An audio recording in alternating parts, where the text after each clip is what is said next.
ये हमने पढ़ा था बेटा, एक चीज पढ़ी थी हमने। और इसमें क्या था कि राउल्ट का नियम, है ना। दोबारा से बता रहा हूँ, थोड़ी सी कुछ चीजें छूट गई थी इसमें। देखो राउल्ट का नियम क्या कहता है। राउल्ट का नियम कहता है कि एक निश्चित ताप पर विलयन में उपस्थित किसी वाष्पशील अवयव का आंशिक वाष्प दाब उसके अवयव के मोल प्रभाव के समानुपाती होता है। उसके मोल प्रभाव के समानुपाती होता है। यानी कि हमने सिंपल, यदि हम किसी चीज का वाष्प दाब निकालेंगे, दो पदार्थ, जैसे हमारे पास दो पदार्थ हैं, तो दो पदार्थों में यदि हम वाष्प दाब निकालना चाहेंगे तो पी ए, यदि हम ए पदार्थ का वाष्प दाब निकालना चाहते हैं तो क्या होता है, डायरेक्टली प्रोपोर्शनल टू मोल प्रभाव ऑफ ए की। ये हमने पढ़ा था इसमें, है ना। P A is directly proportional to, ये आ जाता है। यदि हम बी पदार्थ का निकालना चाहते थे, बी माने कोई दूसरा पदार्थ हमारे पास है, तो यानी कि उसका वाष्प दाब निकालेंगे, directly proportional to X B आ जाएगा। ये हमने पढ़ा था, ठीक है ना। यानी कि P बराबर जो आंशिक वाष्प दाब बराबर क्या आएगा, यहाँ पर आया था पी ए नोट और प्लस क्या था इसमें, एक्स ए। ये हमने पढ़ा, ठीक है। दूसरा हमने पी बी, यदि दूसरा पदार्थ है तो क्या आ जाएगा, पी बी नोट और इंटू एक्स ए। ये दो फॉर्मूले हमने निकाल दिए थे। और यदि हमें कुल वाष्प दाब निकालना था तो कुल वाष्प दाब भी हमने निकाल लिया था। ये चीजें तो आपने सीख लिया था। लेकिन यदि हमें कुल वाष्प दाब निकालना है, कुल वाष्प दाब कैसे निकालेंगे, P is equal to P A plus P B. ये फॉर्मूला हमने लिख लिया, ठीक है ना। ये हमारे पास क्या है कि जब हम राउल्ट का पहला नियम था, पहला नियम भी क्या कहें इसको, इसको कह सकते हैं वाष्पशील विलय युक्त विलयन के लिए राउल्ट का नियम, ठीक। इसमें क्या था, दोनों ही पदार्थ वाष्पशील थे। माना हमने क्या लिया, यहाँ पर एक पदार्थ लिया, ये भी वाष्पशील था, मैंने उदाहरण दिया था H2O का। और दूसरा हमने लिया था मेथेनॉल का, चलो मेथेनॉल का इस बार मेथेनॉल लेते हैं, CH3OH। ये हमारे पास है, अलग अलग है ये दोनों पदार्थ, ये कंटेनर अलग अलग है। हमने इसको अलग लिया तो अलग गर्म करेंगे इसको, तो इससे एक वाष्प दाब उत्पन्न होगा, उसको बोलेंगे पी ए नोट शुद्ध अवस्था में। यदि मान लीजिए हमने शुद्ध अवस्था में इसको गर्म किया तो यहाँ पर क्या आएगा, पी बी नोट, क्योंकि दूसरा पदार्थ है। और यदि हम संयुक्त रूप से लेंगे तो P A plus P B आ जाएगा, P A plus P B. अब दोनों को एक साथ मिला देते हैं, अलग अवस्था में ये था वाष्प दाब, अलग अवस्था में, तो दोनों को मिलाने के बाद यदि हम क्या करेंगे, मिला दिया हमने, मान लीजिए इन दोनों को मिला दिया, मेथेनॉल प्लस क्या मिला है, H2O।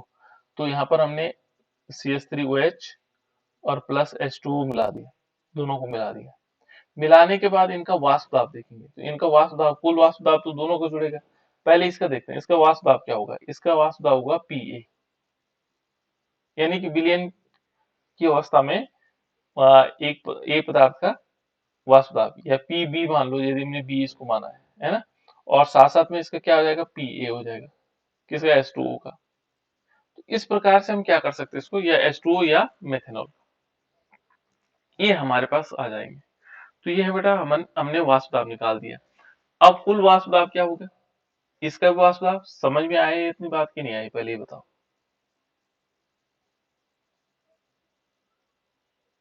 नहीं आई होगी, बहुत सारे बच्चों की समझ में नहीं आई होगी, क्योंकि जिन्होंने, देखो इसमें क्या है बेटा, सिंपल हमने क्या किया कि पहले इसको ऐसे समझ लेते हैं। हमने क्या किया, एक तो H2O लिया और एक लिया एथेनॉल, जैसे हमने पहले परसों समझाया था। अभी एथेनॉल ले रहा हूं, इसका मतलब कुछ भी लिया जा सकता है। दोनों ही पदार्थ क्या हैं, द्रव अवस्था में। ये भी द्रव अवस्था में होता है, इसकी अवस्था भी कैसी, द्रव अवस्था है, दोनों द्रव अवस्था। इन दोनों का हम वाष्प दाब ज्ञात करते हैं। तो वाष्प दाब होता क्या है, वाष्प दाब होता है, जैसे मान लीजिए हमने पानी लिया और इस पानी को हमने गर्म किया, गर्म करने से इससे वाष्प बनेगी, और उस वाष्प के द्वारा उत्पन्न जो दबाव होगा वो उसका वाष्प दाब हो जाएगा। फिर हमने दूसरे कंटेनर में लिया एथेनॉल, और इस एथेनॉल को हमने गर्म किया। गर्म करने से जो वाष्प उत्पन्न हुई, उसके द्वारा जो वाष्प दाब हुआ, उसे कहेंगे कि एथेनॉल का वाष्प दाब हो जाएगा। इनमें मान लीजिए हमने ए पदार्थ इसको माना, बी इसको माना, फॉर्मूले के लिए है ना, फॉर्मूला निकालने के लिए। तो हमने क्या किया, इसको ए मान लीजिए, माना पी का वाष्प दाब, हमने कहा पी ए का वाष्प दाब। तो इन राउल्ट के नियम के अनुसार यदि देखेंगे, निश्चित ताप पर विलयन में उपस्थित किसी वाष्पशील अवयव का आंशिक वाष्प दाब, ये आंशिक वाष्प दाब है पीए, उस अवयव के मोल प्रभाज के समानुपाती होता है, उसी अवयव के, यानी कि डायरेक्टली प्रोपोर्शनल टू एक्स ए, यानी कि जो ए अवयव है उसकी मोल प्रभाज के समानुपाती होता है। ये किसने कहा, राउल्ट ने, ठीक है ना। और यहाँ पर यदि देखेंगे तो P है, P A is equal to, यहाँ पर आएगा P naught A into x A, क्योंकि जब समानुपाती का चिन्ह हटता है तो कोई ना कोई कांस्टेंट हमें लेना पड़ता है, और वो कांस्टेंट क्या होगा, शुद्ध अवस्था में आंशिक वाष्प दाब। शुद्ध अवस्था में क्या होगा, आंशिक वाष्प दाब, ये होगा बेटा इसमें, शुद्ध अवस्था में क्या होगा, आंशिक वाष्प दाब, इसे कहेंगे, ठीक है ना। ये शुद्ध अवस्था में, अभी जैसे शुद्ध अवस्था में यहाँ यदि हम देखें तो ये शुद्ध अवस्था है, ये कौन सी अवस्था है इस समय, ये देखो जब हमने H2O को अलग से गर्म किया और उससे वाष्प हुआ, ये शुद्ध अवस्था में वाष्प दाब है, ये वाला, ठीक है ना। ये शुद्ध अवस्था में एथेनॉल को, तो इस पी ए की जगह हम ऐसे भी लिख सकते हैं, कभी कभी किताबों में ऐसे लिखा होगा पी, और यहाँ पर यदि हमने H2O की जगह H2O लिख सकते हैं, इज डायरेक्टली प्रोपोर्शनल टू, क्या लिख सकते हैं, एक्स H2O लिख सकते हैं इसका, है ना। और यानी कि पी H2O, पी और यहाँ पर आएगा H2O, और is equal to P naught H2O और इंटू एक्स H2O, ऐसा लिख सकते हैं हम इसको, ठीक है ना। दूसरी अवस्था देखेंगे बेटा, तो यहाँ पर क्या होगा, ये तो हमने निकाला पी, पी ए के लिए। दूसरे पदार्थ के लिए देखेंगे तो उसका वाष्प दाब क्या होगा, P B is directly proportional to, क्या आएगा, एक्स बी। इसको भी हम क्या लिख सकते हैं, पी नोट बी, और एक आ जाएगा इंटू एक्स बी, ऐसा लिखा जा सकता है। तो ये नियम था बेटा। लेकिन यदि हम कुल देखेंगे, कुल का मतलब क्या हो गया, अब ये तो अलग अलग थे, यदि हम क्या करें, इनको एक साथ मिला देंगे, दोनों को हमने मेथेनॉल या एथेनॉल H2O प्लस एथेनॉल मिला दिया, H2O plus ethanol CH3 CH2OH। अब दोनों का कुल वाष्प दाब, अब इन दोनों को मिला दिया, फिर इसको गर्म किया, दोनों को विलयन बन गया। अब गर्म करेंगे तो इसका भी इसका पार्टिसिपेशन होगा, इसका पार्टिसिपेशन, ये भी दबाव उत्पन्न करेगा, ये भी दबाव उत्पन्न करेगा। तो ऐसी अवस्था में यदि हम कुल वाष्प दाब निकालेंगे तो P बराबर क्या आता है हमारे पास, P बराबर आता है Pa प्लस Pb, ऐसे निकाल सकते हैं, Pa प्लस Pb, इस टाइप से हम इसको निकाल सकते हैं।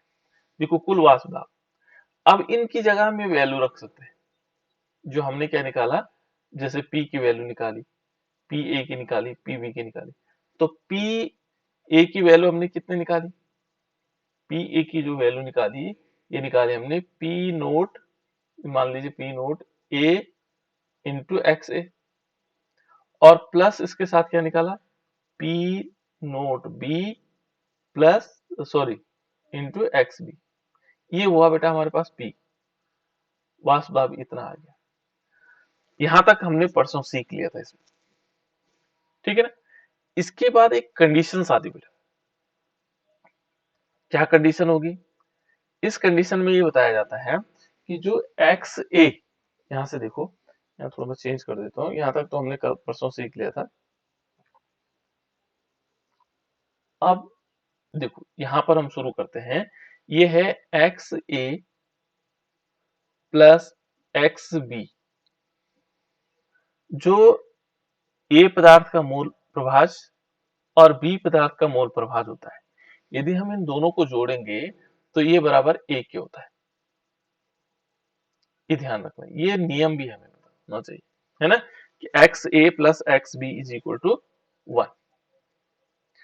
ऐसी दशा में यदि हमें एक्स ए निकालना हो, यदि हमें क्या चाहिए, एक्स ए निकालना हो, तो x A is equal to क्या होगा, 1 माइनस एक्स बी हो जाएगा।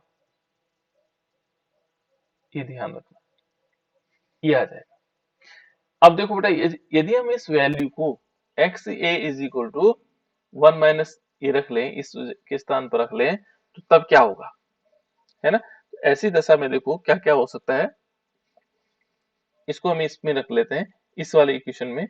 तो यहां पर क्या आएगा, P इज इक्वल टू, देखो P बराबर हमारे पास क्या आएगा, यहां पर आएगा पी ए नोट, क्या आएगा, पी ए नोट। और एक्स ए की जगह क्या आएगा, एक्स ए की जगह आएगा 1 माइनस एक्स बी। और प्लस क्या होगा, देखो ये एक्स ए की जगह हमने लिख लिया, ये वाली वैल्यू लिख ली, एक्स ए की जगह क्या लिखा, 1 माइनस एक्स बी। और ये आएगा P naught B into x B. Clear, इतनी बात क्लियर हुई।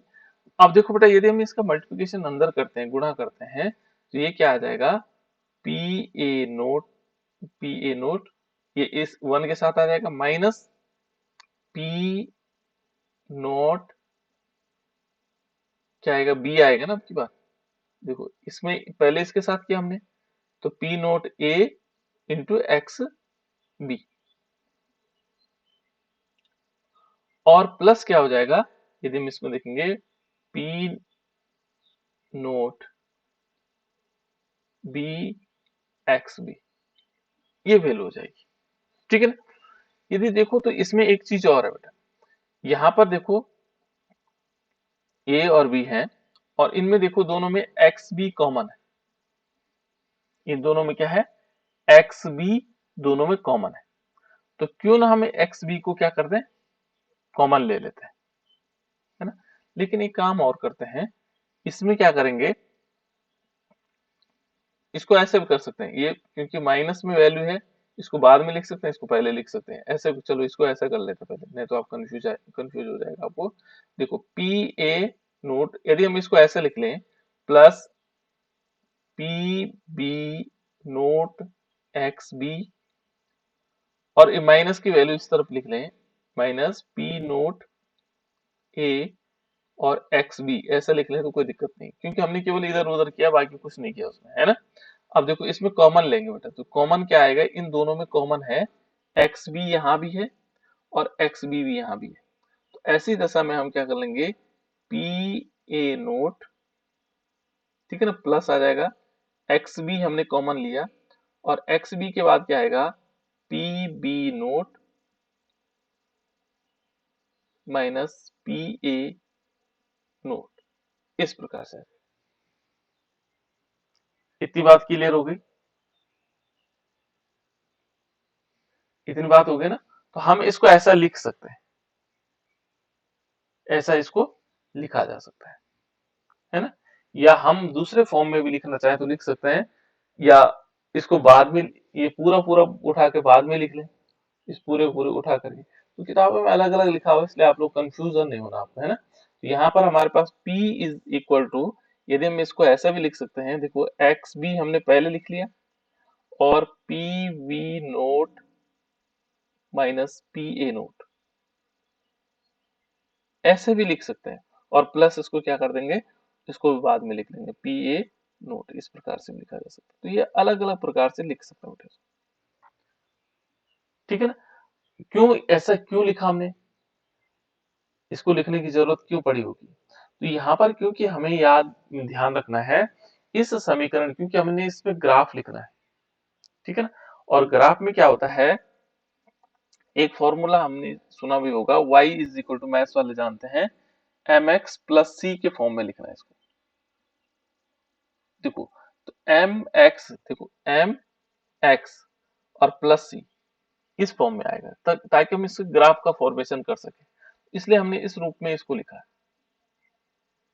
ठीक है ना। अब इसको फॉर्म में देखो, y is equal to, y की जगह ये देखो p आ गया, है ना। और एम एक्स, एम और एक्स, ये देखो ये एम हो गया और ये एक्स हो गया, है ना, और प्लस क्या हो गया, सी हो गया। इस फॉर्मेट में हम लिखने से इसका ग्राफ का फॉर्म बन जाता है। तो ग्राफ बनाने के लिए हमें क्या करना होगा, चलो इसको याद रखना आपको कि ये चीज हमने सीखी। उसके बाद यदि हम ग्राफ को देखते हैं तो इसको मैं मिटाना पड़ेगा मुझे, है ना। तो इसको मिटा देता हूँ बेटा। देखो लास्ट में हमारे पास क्या आया, यदि हम देखें इस इक्वेशन को देख लेते हैं। P इज इक्वल टू, ये इक्वेशन में लिख रहा हूँ, P is equal to X B, और ये आएगा P nought B minus P nought A, और प्लस क्या आ जाएगा P नोट ई। ये इक्वेशन थी हमारे पास जो लास्ट में निकली थी, है ना। और इसको हमने लिखना है y is equal to M X C के फॉर्म में, प्लस सी के फॉर्म में, इस फॉर्म में लिखना है। तो कैसे लिखी जा सकती है बेटा, इसलिए इसको, इसका हम ग्राफ बनाना चाहेंगे तो ग्राफ किस प्रकार से आएगा। पहले तो आएगा इसमें मोल, मोल का, यानी कि जो हमारे पास क्या होगा m, है ना। मोल, मोल एम एक्स, ठीक है ना। तो मोल का कहाँ पर दिखाएंगे, इस टाइप से हम दिखा सकते हैं, ये मोल के फॉर्म में दिखा सकते हैं। यहाँ पर मोल, जो मोल प्रभास के रूप में दिखाएंगे तो एक्स याद है, मोल विन। और दूसरा हम निकालेंगे आंशिक वाष्प दाब, आंशिक वाष्प दाब ऐसे निकालेंगे, इस तरफ निकालेंगे। तो यहाँ कंडीशन है बेटा, अलग अलग कंडीशन है ना। ये वाला हमने क्या ले लिया, ये वाष्प दाब है, और यहाँ पर क्या हो जाएगा, ये मोल के फॉर्म में है, यहाँ पर देखेंगे तो मोल विन, मोल के फॉर्म में, है ना। और इधर देखेंगे तो इधर क्या आएगा, वाष्प दाब आएगा, क्या आएगा, वाष्प दाब। जैसे जैसे वाष्प दाब बढ़ेगा, देखो इधर की तरफ वाष्प दाब बढ़ने का है, ये बढ़ने का चिन्ह बना सकते हैं, इधर की तरफ इंक्रीज हो जाएगा। यहाँ पर दोनों ग्राफ एक साथ ले लेते हैं, दो आते हैं, दो पोजीशन, दो कंडीशंस आती है टेस्ट में, है ना। इस प्रकार से देखो, पहला जो कंडीशंस हमारे पास है वो है X A is equal to one, X A क्या है, वन है, और X B is equal to zero. तो ऐसी दशा के लिए यदि हम X A is equal to one, तो वन की वैल्यू लगभग इधर कहीं मान लेते हैं, है ना। ये आएगी एक्स ए। और जो दूसरी यहाँ पर देखें, यहाँ पर क्या आएगा, x A is equal to zero, और यहाँ पर आएगा x B is equal to one. इसके आधार पर यदि हम ग्राफ बनाएंगे तो ग्राफ क्या करता है, यहाँ पर यदि देखेंगे तो पी ए हमने यहाँ पर ले लिया, पी ए, ये वाला पॉइंट हमने इधर कहीं ले लिया।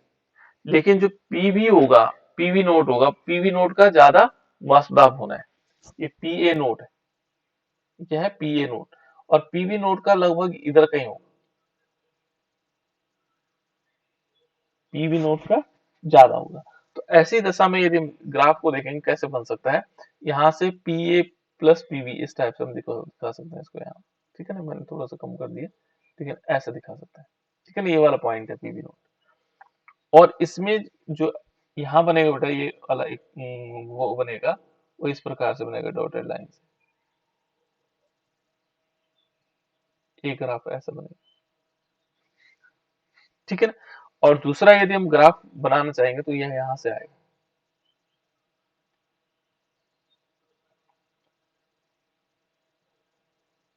अभी किस किस के ग्राफ हैं देखो, यहाँ पर होगा जो ये वाला ग्राफ होगा, ये होगा P A is equal to, P A is equal to P A naught, और साथ साथ में क्या आएगा, एक्स ए, जो हमने इक्वेशन नंबर पहले लिखी थी, ठीक है ना। और ये वाला जो आएगा, ये किस प्रकार से आएगा, यदि हम इसको देखेंगे तो यहाँ पर आएगा पीबी नोट वाला, है ना। P B is equal to P naught B into x B, इस प्रकार से, है ना। और ये आएगा पी ए प्लस पीबी, ये जो ग्राफ बना हुआ है पी ए, इसको हम ऐसे लिख सकते हैं, P is equal to P A plus P B. इस प्रकार से इसका ग्राफ थोड़ा याद रखना होगा आपको, ठीक है ना। मौका मिलेगा तो इसको और समझाएंगे, कोशिश करेंगे इसको और बढ़िया बना बताने के लिए, है ना। कि जैसे एक्स ए की वैल्यू हमने रखी, तो अभी थोड़ी देर के लिए हमें इतना ही समझना है, धीरे धीरे हम इसको और बढ़ाएंगे आगे, कैसे कैसे समझना है इसको, है ना। क्योंकि जब हम एक्स ए बराबर वन लेंगे तो कैसे किस प्रकार से लिया जाएगा, है ना। X B is equal to zero लेंगे तो किस प्रकार से लिखा जाएगा। इस टाइप से एक ग्राफ बना बेटा हमारे पास, किसके लिए? रावल्ट के नियम के लिए। वैसे दूसरा वाला भी था, ठीक है ना, यदि हम देखेंगे तो उस अब दूसरी कंडीशंस ये हमने पढ़ लिया था, नियम दूसरा भी पढ़ लिया। इससे रिलेटेड एक क्वेश्चन था बेटा, क्वेश्चन का स्क्रीनशॉट खींचो केवल, आपको समझना है इसमें, क्योंकि ये फॉर्मूला एक से हो जाएगा। चलो बता दें आप लोगों को। देखो यहाँ पर ये कह रहा है 298 केल्विन पर, देखो, पर क्लोरोफॉर्म एवं डाइक्लोरोमीथेन। क्लोरोफॉर्म का सूत्र कितने लोगों को पता है बेटा? क्लोरोफॉर्म का आयुष बता बेटा, मालूम है या नहीं है? यस नो बताना। अब तो मैंने बताया नहीं तो इसलिए कोई दिक्कत नहीं है यस नो बताने में। क्लोरोफॉर्म का सूत्र आयुष मालूम है या नहीं है? नहीं सर। दिव्या बेटा? नहीं सर। हाँ कृष्णा, चेक भी हो जाएगा ना, सो तो नहीं रहे। कृष्णा मालूम है बेटा क्लोरोफॉर्म का सूत्र या नहीं है? CHCl3। C H, Cl3। अच्छा। राहुल मालूम है बेटा या नहीं है? नहीं है सर। साहिल? नहीं है सर पता। शिक्षा? शिक्षा बेटा है या नहीं है? शिक्षा वंदना सो गई। COCl2। COCl2, अच्छा। शिक्षा बेटा? हाँ ना, सो जाती है गंदी बच्ची। और ये क्या कहते हैं, केशव मालूम है बेटा? केशव तो सर CHCl3। सुषमा? नहीं है सर। नहीं है। ठीक है बेटा, देखो क्लोरोफॉर्म का फॉर्मूला होता है बेटा, जो क्लोरोफॉर्म जिससे बेहोश हो जाते हैं उसे कहते हैं CHCl3, है ना, क्या बोलते हैं उसको? Cl3, CHCl3। तो इस प्रकार से हमारे पास ये क्या है? क्लोरोफॉर्म। ये क्लोरोफॉर्म हो गया। उसके बाद दूसरा याद रखना आपको, क्लोरोफॉर्म का फॉर्मूला क्या है? CHCl3। H है बेटा, CHCl3, है ना। और यदि हम यहाँ पर देखेंगे, ये तो है क्लोरोफॉर्म, और दूसरा है हमारे पास डाइक्लोरोमेथिन। डाइक्लोरोमेथिन का मतलब क्या होता है बेटा? दो क्लोरो है, देखो दो क्लोरो है और मेथिन है, तो डाइक्लोरोमेथिन क्या होगा? CH2Cl2, ये है बेटा डाइक्लोरोमेथिन, CH2Cl2, इसको क्या बोलते हैं? डाइक्लोरोमेथिन कहते हैं। तो ये हमारे पास क्या हो जाएगा? डाइक्लोरोमेथिन, ये है। तो ये क्या कहता है, देखो अब हमने फॉर्मूला अभी पढ़ा था, किस प्रकार से पढ़ा है इसमें? अच्छा आवाज नहीं आ रही होगी शिक्षा की, कोई बात नहीं बेटा, शिक्षा है ना। देखो यहाँ पर ये कहता है 298 केल्विन, कितना है यहाँ पर? 298 केल्विन, है ना, पर क्लोरोफॉर्म एवं डाइक्लोरोमीथेन के वाष्प दाब क्रमशः ये, ठीक है ना। टेम्परेचर कितना है? 298, 298 केल्विन है, 298 केल्विन है। और इसमें देखेंगे क्लोरोफॉर्म और डाइक्लोरोमीथेन का वाष्प दाब क्या है? 200 mmHg और 415 mmHg। तो देखो बेटा हमने क्या करना है, यहाँ पर फॉर्मूला हमें याद रखना है। P इज इक्वल टू हमने निकाला था, P इज इक्वल टू क्या निकाला था? Pa प्लस Pv, ये फॉर्मूला तो निकाला था। कुल वाष्प दाब बराबर आंशिक वाष्प दाब बराबर दोनों का वाष्प दाब। लेकिन इस फॉर्मूले का लास्ट जो फॉर्मूला निकाला था वो P इज इक्वल टू क्या निकाला था? XB, क्या निकाला था बेटा? XB, और यहाँ पर क्या किया था? PB note minus PA note, ये तो निकाला था। ये निकाला था या नहीं निकाला था, पहले बताओ, है ना। और साथ साथ में क्या किया था? इसको क्लोज किया था, और लास्ट में हमने जिस पर हमने ग्राफ बनाया था P, और यहाँ क्या आया? नोट और क्लोरोफॉर्म, क्लोरोफॉर्म सॉरी, ये, ठीक है ना। अब देखो ये तो हमने फॉर्मूला निकाला, लेकिन यदि हम इसके रूप में देखें, मान लीजिए हमने किसको? क्लोरोफॉर्म को ए माना हुआ, ये ए हमारे पास आ गया, है ना, और बी वाला ये मान लिया डाइक्लोरोमेथेन। तो उसके लिए हम फॉर्मूला कैसे बनाएंगे? देखो यहाँ पर देखेंगे x और ये क्या है, डाइक्लोरोमेथेन। पहले XB का मतलब हो गया CH2Cl2 डाइक्लोरोमेथेन। और P, देखो P नोट B, B कौन सा है, देखो डाइक्लोरोमेथेन, यानी कि इसका वाष्प CH2Cl2। और माइनस क्या आएगा, Pa क्या आएगा, P नोट A की जगह आएगा क्लोरोफॉर्म CHCl3, है ना। उसको बंद करेंगे, फिर क्या होगा, प्लस P नोट और यहाँ पर क्या है, क्लोरोफॉर्म CHCl3। इस फॉर्मूले को हम ऐसे मान लेंगे, ऐसे बना सकते हैं, ठीक है ना। तो जब ये फॉर्मूला हमारे पास आ जाएगा तो अब क्या होना चाहिए, इस फॉर्मूले में हम उस वैल्यू को रखेंगे। देखो ये तो हमने अभी केवल क्या पढ़ा, क्वेश्चन को पढ़ रहे हैं, क्रमशः इनका MMHG है, ठीक है। अब ये कहता है देखो 25.5 ग्राम क्लोरोफॉर्म और 40 ग्राम क्या है, डाइक्लोरोमेथेन है, के विलियन का वाष्प दाब की गणना कीजिए। इसकी वाष्प दाब की गणना करनी, कितने, इतना ग्राम जो है हमारे पास क्लोरोफॉर्म है और इतना ग्राम क्या है, डाइक्लोरोमेथेन। अब हमने उसमें कुछ मात्रा मिलाई भी, लेकिन ये जरूरत क्या पड़ी होगी इनको, क्योंकि यहाँ पर यदि देखोगे तो हमें क्या निकालना है, पहले मोल अंश निकालने पड़ेंगे, मोल ही तो निकालने पड़ेंगे, तभी तो फॉर्मूला निकाल पाएंगे, है। तो पहले हमें निकालना पड़ेगा एक्स, इसके मोल प्रभाव निकालना पड़ेगा एक्स डाइक्लोरोमेथेन का, ठीक है ना। तो अलग अलग कंडीशंस में हम निकालेंगे। तो दूसरा क्या है, वाष्प अवस्था में प्रत्येक अवयव का मोल अंश निकाल की गणना कीजिए, ये भी निकालना, प्रत्येक अवयव का मोल अंश भी निकालना है ना। मोल अंश तो निकालना है प्रत्येक का। तो हम कैसे कैसे निकाल सकते हैं, तो पहले यदि हम पहले वाले को देखेंगे तो किस प्रकार से आ सकता है, यदि हम पहले वाले को देखेंगे तो किस प्रकार से आ सकता है। तो पहले इसमें देखो, इसमें तो हमें इसकी जरूरत पड़ेगी बेटे, देखो इसका इसका मोल प्रभाव निकालना। तो मोल प्रभाव निकालने के लिए हमें क्या क्या चीजें जरूरत पड़ती है, कि देखो जब भी हम मोल प्रभाव निकालते हैं, मान लीजिए क्या निकालेंगे, मोल प्रभाव XCH2Cl2, मान लीजिए हमें इसका मोल प्रभाव निकालना पड़ेगा। तो मोल प्रभाव निकालने के लिए क्या करना पड़ेगा हमें, XCH2Cl2 के मोलों की संख्या बटे में विलियन में उपस्थित मोलों की संख्या। विलियन में उपस्थित क्या होगा, CH2Cl2 होगा, साथ साथ में क्या होगा, जो हमारे पास इसमें XCHCl3 होगा। विलेय में उपस्थित विलेय के मोलों की संख्या बटे विलियन के मोलों की संख्या, तो विलियन में ये दोनों मिले हुए हैं, ठीक है ना, इसमें ये मिला हुआ। तो अब हम कैसे कर सकते हैं इसको, हम क्या कर सकते हैं, n और इसको n प्लस कैपिटल N। तो अब देखो बेटा, पहले हमें क्या इसका मोल निकालने होंगे, डाइक्लोरोमेथेन का मोल निकालने होंगे। तो डाइक्लोरोमेथेन के मोल कैसे निकलेंगे, जो डाइक्लोरोमेथेन है उसका मोल कैसे निकलेंगे, ग्राम में मात्रा बटे अणुभार।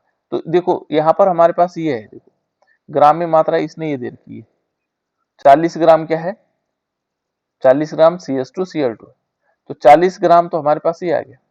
ग्राम में मात्रा बटे अणुभार, अणुभार इसका निकालो, CH2Cl2 का अणुभार निकालो बेटा, CH2Cl2 का, जल्दी बताओ, CH2Cl2 का अणुभार, ये तुम बताओगे,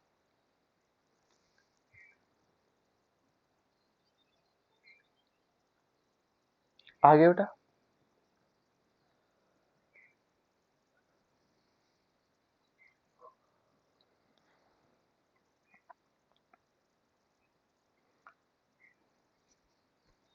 जल्दी बताओ। सर 85। 85, और बच्चे बताओ बेटा, इन्होंने 85 बताया। क्लोरीन का कितना होता है, 35.5। 5। तो 35 दूना 70, 71 हुआ कि नहीं हुआ भाई, दो है ना क्लोरीन, तो 35 दूना 70 हो गया, और 5.5 का एक हो जाएगा, है ना, ये आएगा 71। और यदि कार्बन का देखेंगे तो कार्बन का कितना होता है, 12 प्लस 2 ही हो गए, है ना। तो कितना हो गया, 2 और 2 4, 5 हो जाएगा, और ये कितना आएगा 85। हुआ कि नहीं हुआ, जोड़ के देख लो अलग से, 35.5, क्लोरीन का 35.5, 35.5, ठीक है ना। उसके बाद कितना आएगा, 2, 2 यहाँ जुड़ेगा, फिर कितना आएगा, फिर आएगा हमारे पास 12, तो इसको जोड़ के देख लो, 5 और 5 10 हो गया, है ना, 1 हो जाए 0 हो जाएगा, हासिल 1 हो जाएगी। देखो 5 और 5 से 15 हो जाएगा, हासिल 1 हो जाएगी, ये 2 हो गया, 5 हो गया, 3 8 हो गया। देखो 85 हुआ, हुआ कि नहीं हुआ? तो यहाँ पर हमारे पास कितना आ गया बेटा इसका 85। क्या है 85? क्या है? ग्राम में मात्रा बटे अणुभार। अणुभार आ गया हमारे पास, ये अणुभार आ गया 85। क्या है? अणुभार। तो ये हमारे पास 85 हो गया, ठीक है ना। किसका कितना अणुभार कितना है? 85 आ गया इसका। अब हम आसानी से निकाल सकते हैं बेटे, देखो हमने अणुभार निकाल दी, ग्राम में मात्रा बटे अणुभार। यदि हम इस फॉर्मूले को देखेंगे तो यहाँ पर क्या आएगा?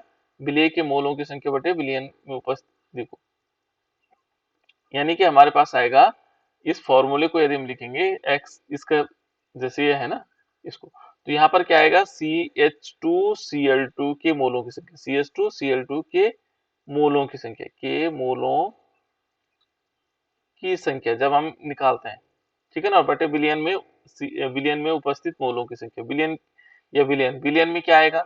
विलयन में दोनों जुड़े होंगे, CH2Cl2 प्लस CHCl3, ये तभी तो विलयन बनेगा। के मोलों की संख्या, के मोलों की संख्या, ऐसे तो निकालते हैं मोल प्रभाव, ठीक है ना। तो ये हमने निकाल दिया कि संख्या आ जाएगा, और यहाँ पर हमने निकाल दिया कितना, ये ऊपर हमने कितना दे रखा? 25 दशमलव, नहीं सॉरी, किसका? क्लोरोफॉर्म डाइक्लोरोमेथिल का 40 ग्राम दे रखा है, और नीचे कितना आ गया? 85, है ना। फिर देखो यहाँ पर ये भी तो कितना आएगा? 40 बटे 85, ये तो आ गया। लेकिन अभी हमें किसका निकालना? क्लोरोफॉर्म। तो क्लोरोफॉर्म में ग्राम में मात्रा कितनी दे रखी? ये दे रखी बेटा 25.5 ग्राम। तो 25.5 ग्राम ग्राम में मात्रा बटे में अणुभार। अणुभार कितना आएगा बेटा? क्लोरोफॉर्म का अणुभार जल्दी बताओ, CHCl3 का अणुभार बताओ। CHCl3 का अणुभार क्लोरीन का कितना हो रहा है? ये इसलिए कह रहा हूं ताकि आपको डिजिट याद रह जाए।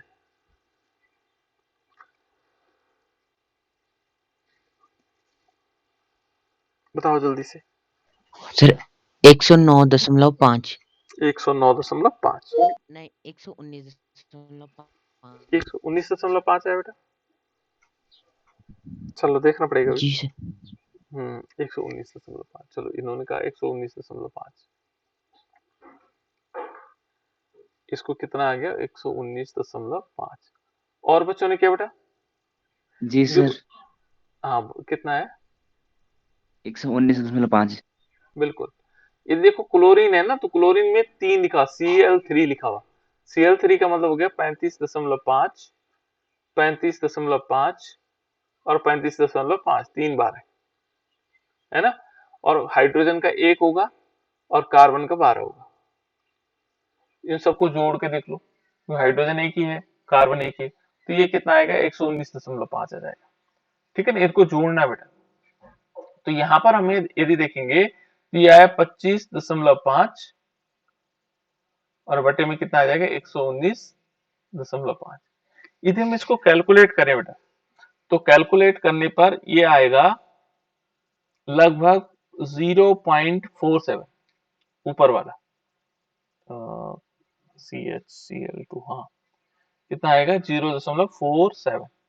इन इसका आप 85 को भाग जब इसमें देंगे, और नीचे कितना आएगा? 0.47, तो इसका आएगा ही, और प्लस इसके साथ आएगा, यहाँ पर जो वैल्यू आएगी ये आएगी 0.213,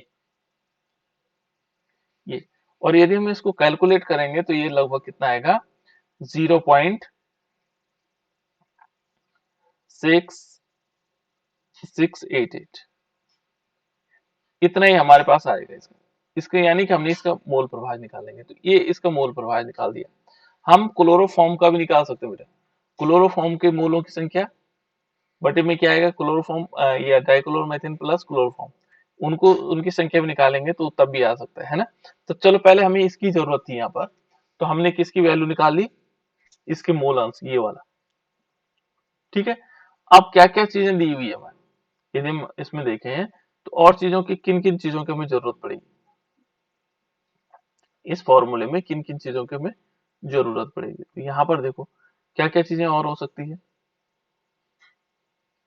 हमें निकालना होगा और क्या चीजें जरूरत पड़ रही है हमें। देखो ये वाले हमें इसका इसका भी आंशिक वाष्प दाब निकालना चाहिए हमें, इसका आंशिक वाष्प दाब भी चाहिए। ये दिया हुआ है इन्होंने, देखो आंशिक वाष्प दाब यहाँ दे रखे है ना, 200 एम 415 वाले। तो चलो अब इसमें देखते हैं, ये वैल्यू हमने निकाल दी थी, कितने निकाली बेटा अभी निकाले हमने इस फॉर्मूले के लिए 0.688। और यदि हम देखेंगे डाइक्लोरोमेथिन का आंशिक वाष्प दाब, तो डाइक्लोरोमेथिन देखो ये नंबर हमारे पास क्लोरोफॉर्म है, क्लोरोफॉर्म के लिए तो ये दे रखा है 200, और डाइक्लोरो बाद में डाइक्लोरो दे रखा तो इसके लिए 415। यहाँ पर यदि हम देखेंगे तो ये 415 आ गया mmHg माइनस ये क्या आएगा इस वाले क्लोरोफॉर्म का, तो क्लोरोफॉर्म के लिए 200 दे रखा है, ठीक है ना। और इसके साथ साथ प्लस क्या दे रखा है, देखो प्लस फिर क्लोरोफॉर्म, तो क्लोरोफॉर्म 200। इसको सॉल्व, इस वैल्यू को सॉल्व करेंगे, तो सॉल्व करने के बाद क्या आएगा, यदि यहाँ पर देखें 0.688, 415 में से 200 गया तो कितना बचेगा, कितना बचेगा बेटा 215 बचेगा, ठीक है ना। ये मल्टीप्लाई में आ जाएगा, इसको हम यहाँ पर मल्टीप्लाई कर सकते हैं और प्लस क्या करेंगे 200। तो पहले इसमें क्या होता है बेटा, देखो इसको सही कर देते हैं,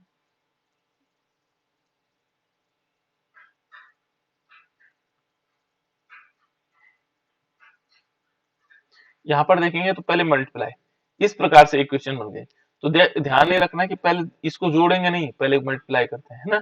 और मल्टीप्लाई करने के बाद ये आ जाएगा, इन दोनों का मल्टीप्लाई करेंगे तो ये आ जाएगा 147.9। देख लेना बेटा कैलकुलेशन करके आ जाएगा, और प्लस इसमें क्या आएगा 200 जोड़ देंगे, ठीक है ना। तो ये लगभग आएगा हमारे पास 347 347.9 ये आ जाएगा। तो ये वैल्यू तो हमने निकाल दी, वाष्प दाब निकाल दिया इसका, है ना, कुल वाष्प दाब हमने निकाल दिया। देखो इतने और इतने पर हमने क्या निकाल दिया, 200 केल्विन पर इतना इसका वाष्प दाब है, ठीक है ना। और यदि वाष्प दाब को हम किस पे नापेंगे, इसको नापने के लिए क्या होता है बेटा, इसके लिए नापने के लिए होता है mmHg, इस प्रकार से नापा जाता है, ठीक है ना। अब दूसरी कंडीशन देखो, ये वाष्प अवस्था में प्रत्येक अवयव की मोल अंश की गणना करनी है, प्रत्येक अवयव की मोल अंश की गणना करने में। अब इसमें अवयव कौन कौन से, एक तो हमारे पास क्लोरोफॉर्म है ना, और दूसरा क्या है डाइक्लोरोमेथिन है। चलो मान लीजिए इनमें यदि हम अवयव को देखें, इनमें प्रत्येक अवयव के लिए सेकंड क्वेश्चन हमारे पास, ये पहला वाला फर्स्ट वाला पार्ट तो ये हो गया, सेकंड पार्ट को यहाँ पर देखें तो सेकंड पार्ट में प्रत्येक अवयव का, तो कुल कुल वाष्प दाब तो हमारे पास आ गया, है ना। ये कह रहे हैं ना वाष्प अवस्था में प्रत्येक अवयव का मोल अंश, तो वाष्प अवस्था मान लीजिए इसको कोई और मान लेते हैं, जैसे हमने मान लीजिए y मान लो या z मान लो, कुछ भी मान सकते हैं ना। तो वाष्प दाब यदि हम निकालेंगे, क्लोरोफॉर्म का निकालते हैं, चलो माना हमने क्लोरोफॉर्म का निकालना है पहले, है ना। तो यहाँ पर हम क्या लेंगे, जो क्लोरोफॉर्म का वाष्प दाब होगा CaCl3 और बटे में टोटल आएगा, कुल जो हमारे पास आंशिक वाष्प दाब है उसका हमें वो निकालना होगा टोटल का। तो इसमें कैसे निकाला जा सकता है बेटा, यदि हम इसका वाष्प दाब निकालना चाहेंगे तो कैसे कैसे निकाला जा सकता है, ठीक है ना। तो क्लोरोफॉर्म का इसके यदि वाष्प दाब निकालेंगे किस प्रकार से निकाला जा सकता है, कैसे कैसे निकाल सकते हैं। यदि हम वाष्प दाब क्लोरोफॉर्म का निकालना चाहेंगे, देखो ये वाष्प दाब, तो क्लोरोफॉर्म का जब वाष्प दाब निकालेंगे CaCl3 का, तो इसमें ये ध्यान रखना होगा कि एक तो हमें निकालना होगा, यदि हम इसको निकालते हैं तो शुद्ध अवस्था में क्लोरोफॉर्म का वाष्प दाब, और इनटू क्या आएगा उसका मोल प्रभाज, यही तो हमने निकाला था मोल प्रभाज। मोल प्रभाज के लिए हमारे पास क्या होता है कि क्लोरोफॉर्म का मोल प्रभाज, क्योंकि जो हमने शुरू में पढ़ा था कि P is directly proportional to, देखो एक्स ए, यदि हम पी ए ले रहे हैं तो P इज इक्वल टू हमने क्या निकाला, P A is equal to क्या निकाला था, यानी कि क्या निकाला था बेटा इसमें P nought A into x ए। तो ये देखो ये क्लोरोफॉर्म की जगह, तो ऐसे हम इसके लिए निकालें,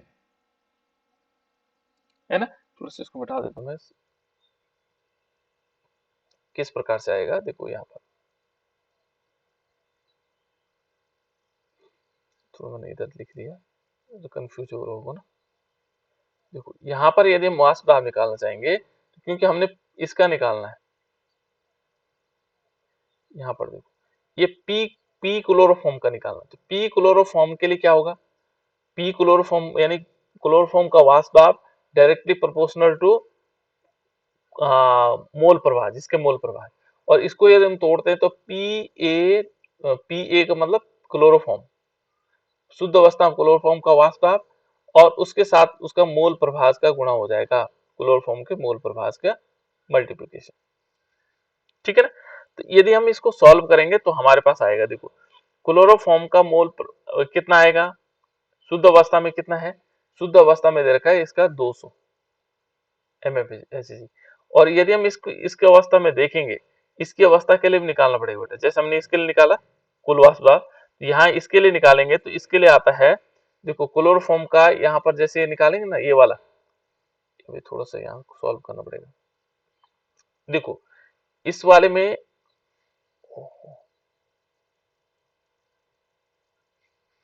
यहाँ पे देख लो बेटा, हमने थोड़ा सा इसको मिटाना पड़ेगा, खिचड़ी हो गई ज्यादा ना, समझ में तो आ रहा है ना।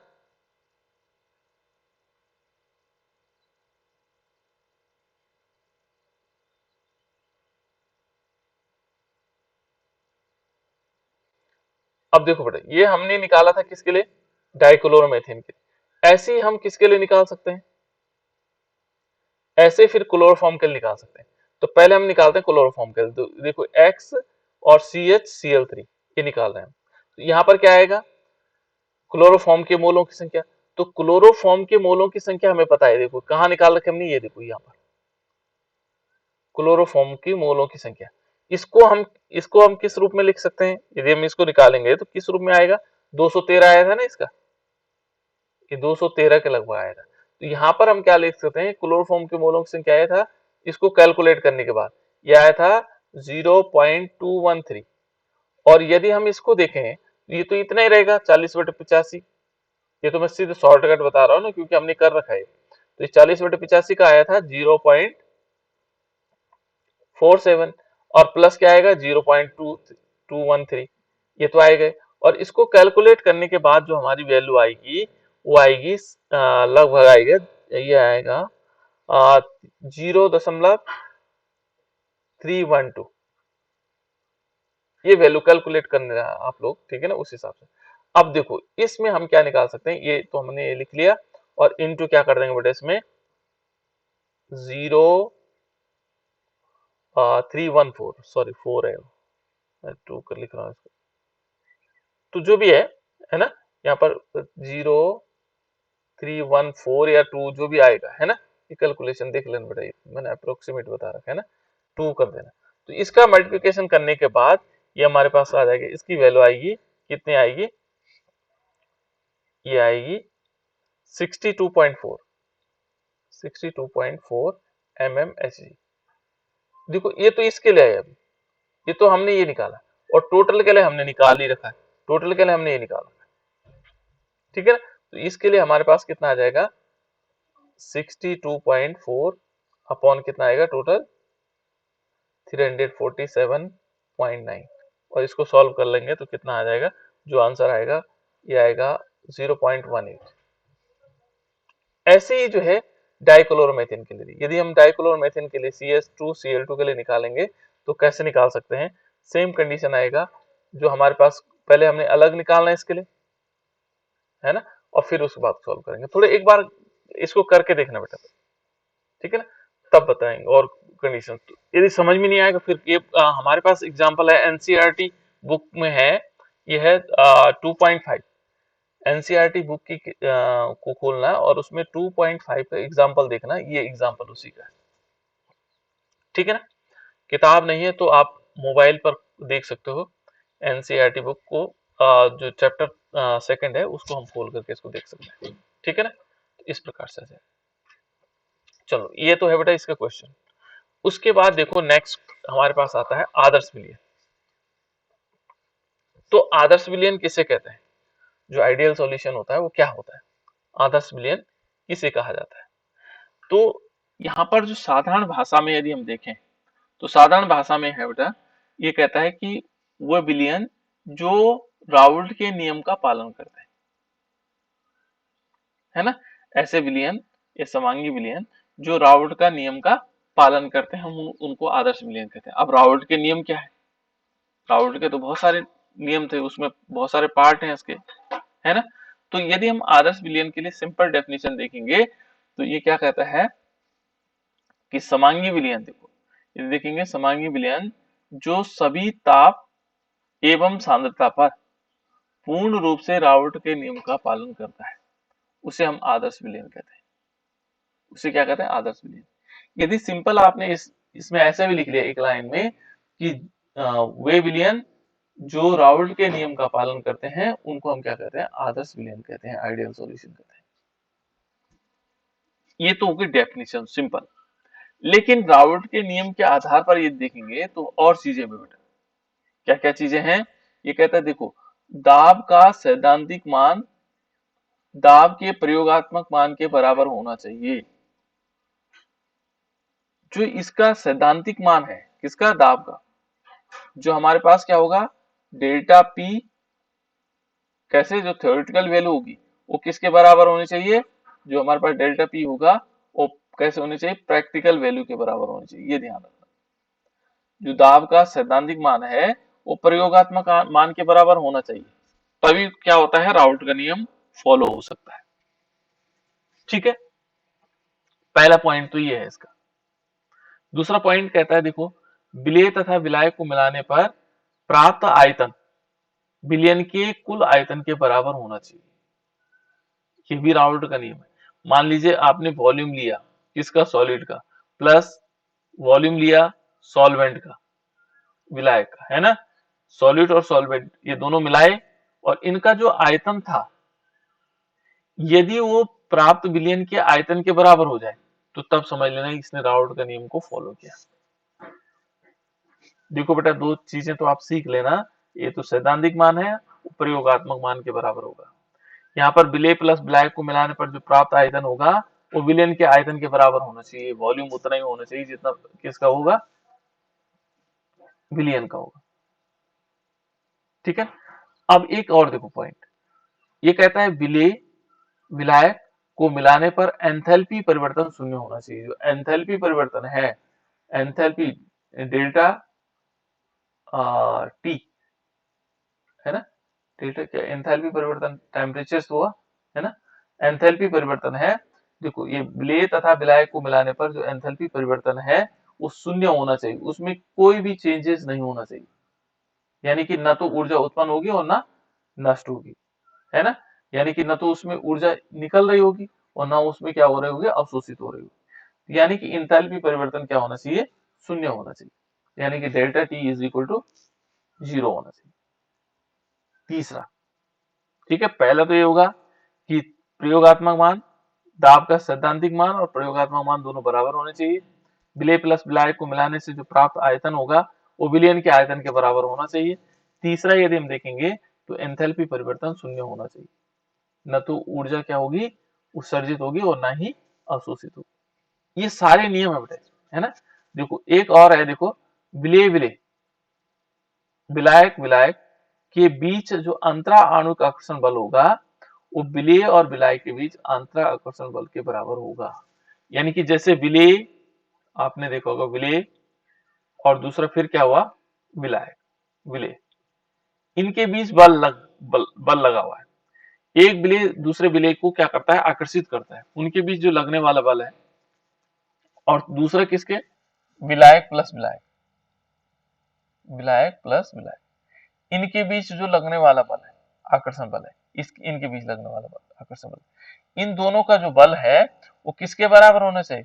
विलेय प्लस विलायक के बराबर। विलेय प्लस विलायक, इनके बीच जो लगने वाला बल है, कौन सा वाला? अंतरा आणविक बल, आकर्षण बल, वो बराबर होने चाहिए। तो देखो बेटा, ये नियम है इसके। आदर्श विलयन हमने सिंपल एक लाइन में कहा था कि आदर्श विलयन क्या हो सकता है। ठीक है, ऐसे ही अनादर्श विलयन है। अब अनादर्श विलयन क्या है? देखो, एक जो राउल्ट के नियम का पालन नहीं करता है, वह बिलियन जो रावर्ट के नियम का पालन नहीं करते हैं अनादर्श बिलियन कहलाते हैं। बहुत सिंपल चीज है। अब देखो यहां पर भी वही उसका अपोजिट, देखो दाब का जो सैद्धांतिक मान है और दाब का जो प्रयोगात्मक मान होंगे, यानी कि डेल्टा पी जो सैद्धांतिक मान होगा इज नॉट इक्वल, ठीक है ना, वो बराबर नहीं होंगे। जो उसका सैद्धांतिक मान है और प्रयोगात्मक मान है दोनों बराबर नहीं होंगे, जिसका जैसे हमने राउट के नियम का पहले वाले में देखा आदर्श विलयन में, वहां तो बराबर थे, यहाँ बराबर नहीं होंगे। देखो विलेय और विलायक को मिलाने पर प्राप्त जो आयतन होगा वो क्या होगा, विलयन के आयतन से के बराबर नहीं होगा, बिल्कुल उससे भिन्न है, ठीक है ना।